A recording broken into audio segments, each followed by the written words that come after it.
estimados irmãos e irmãs, este evangelho que nós estamos dando sequência na leitura dele do domingo passado, de São Lucas, do capítulo 6,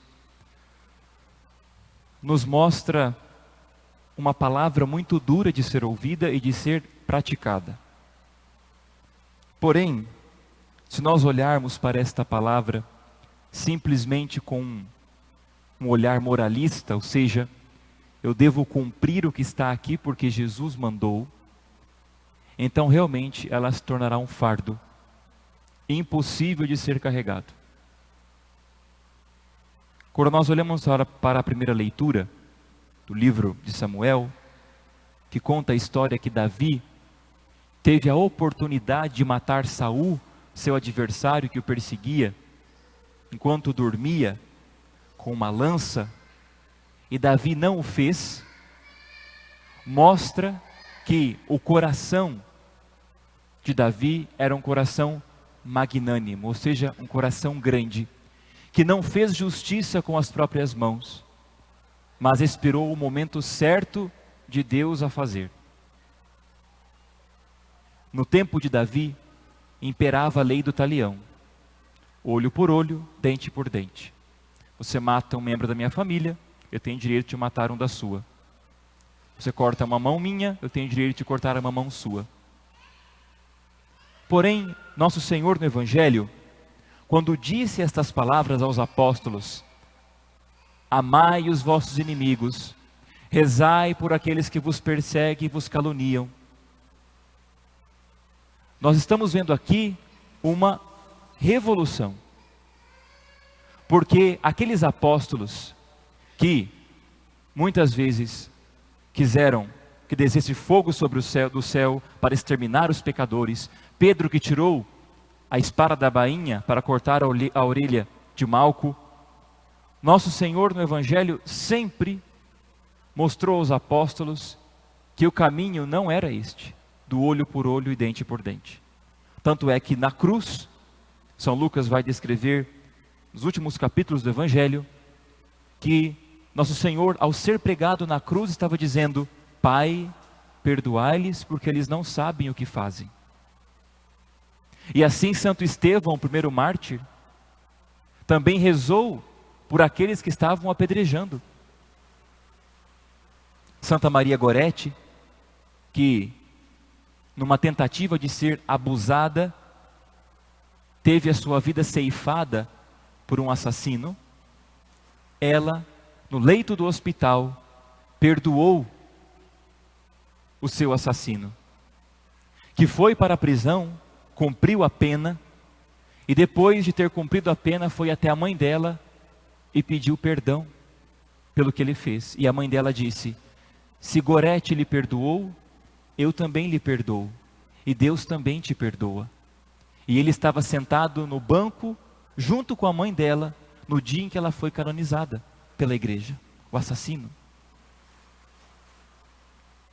Mas se nós olharmos para tudo isso com um olhar humano, como diz São Paulo na segunda leitura, aqueles que nasceram da carne é carne, mas o homem espiritual, que tem a vida nova, nós não vamos conseguir entender nada. Se nós antes não olharmos para o amor com que Deus nos amou, e nos ama, e o perdão que Deus nos dá dos nossos pecados. O salmo responsorial que nós ouvimos diz assim: pois Ele te perdoa toda a culpa, e cura toda a tua enfermidade. Da sepultura Ele salva a tua vida, e te cerca de carinho e compaixão. Ou seja, Deus me ama infinitamente a cada um de nós, perdoa toda a nossa culpa, os nossos pecados que o ofendem, sejam graves ou leves, Deus perdoa porque Ele é Pai. Agora, muitas vezes a nossa relação para com Deus é de misericórdia, mas a relação para com meu irmão é de vingança. Imaginem se Deus nos tratasse como nós tratamos os outros.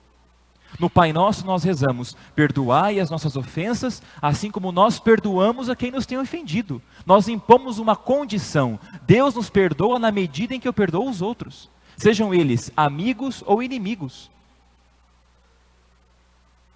Nós viveremos em um mundo odioso sempre que nós não soubermos reconhecer o amor de Deus para conosco e o perdão de Deus para conosco. Por isso que as pessoas que têm mais dificuldade de perdoar são aquelas que menos se confessam,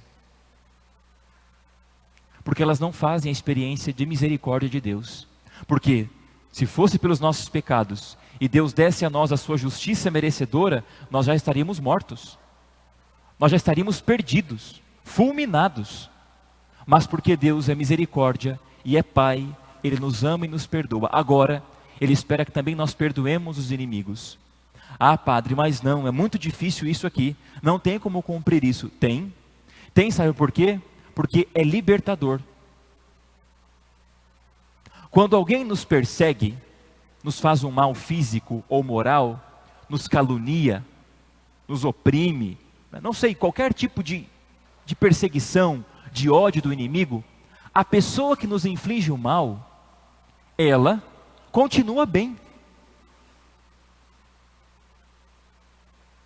E a vítima que sofreu aquilo, ela começa a sofrer todas as consequências, porque ela está presa àquele ato. Por isso, meus irmãos, o perdão, ele é libertador. O que nosso Senhor diz aqui, rezar pelos inimigos, é libertador, porque nós não ficamos presos a algo que nós não cometemos. Ficar preso a algo que eu não cometi é tolice. É ficar cutucando uma ferida que não foi provocada por mim. O perdão, ele é um grande processo na nossa alma, porém ele implica decisão, decidir amar os inimigos, decidir perdoar os inimigos, porque afinal de contas, eles, meus irmãos, o maior mal que eles fazem não é contra alguém, é contra eles mesmos, porque a sua alma, muitas vezes já foi condenada ao inferno, por ter matado alguém, por ter caluniado alguém, por ter feito uma difamação, qualquer tipo de maldade, a pessoa que a pratica, o maior mal que ela faz é ela mesma, não é alguém. E nós, enquanto filhos de Deus, sabendo do amor que Deus nos tem e do perdão que Deus nos dá, nós também devemos fazer isso aos inimigos. A oração que nós temos que fazer é a seguinte: Senhor, tudo que eu pedir a meu inimigo, que o Senhor me dê em dobro. Se eu peço ao meu inimigo saúde, vida eterna, salvação eterna, então tudo aquilo Deus vai me dar em dobro. O coração de um cristão não pode consentir no ódio.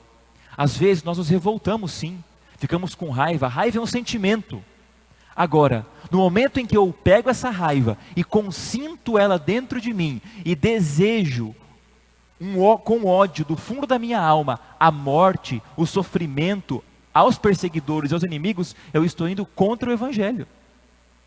Sentir raiva todos sentimos, revolta todos temos, mas aplicar a inteligência e a vontade em um ódio contra os inimigos, isso não faz parte do Evangelho. Porque, meus irmãos, o que Jesus quer, como diz a Sagrada Escritura, é que todos se salvem e cheguem ao conhecimento da verdade. Deus faz nascer o sol sobre justos e injustos.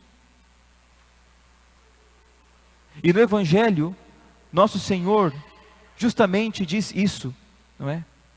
Que até os pecadores fazem assim, ou seja, amar os que nos amam, perdoar os que nos perdoam, emprestar os que nos emprestam, até os pecadores fazem isso. Mas o cristão, ele tem um coração magnânimo, um coração dilatado, um coração que abarca tudo e a todos.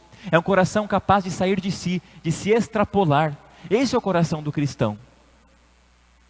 É o coração do Cristo, que não se contendo, se abriu na cruz e se derramou de amor por nós.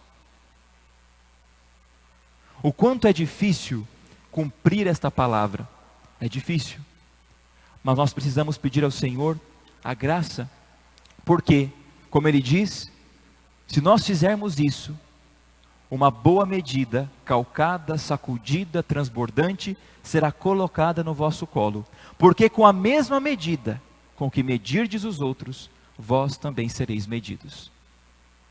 Por isso, meus irmãos, muito cuidado com o juízo que nós fazemos das pessoas. Juízo de algo externo, de foro externo, é uma coisa, todo mundo vê, todo mundo sabe, ok. Agora, julgar o interior das ações, isso só Deus pode fazer. Só Deus pode fazer. cuidar com o julgamento, cuidar com o praguejamento da vida das pessoas. Um cristão não é assim.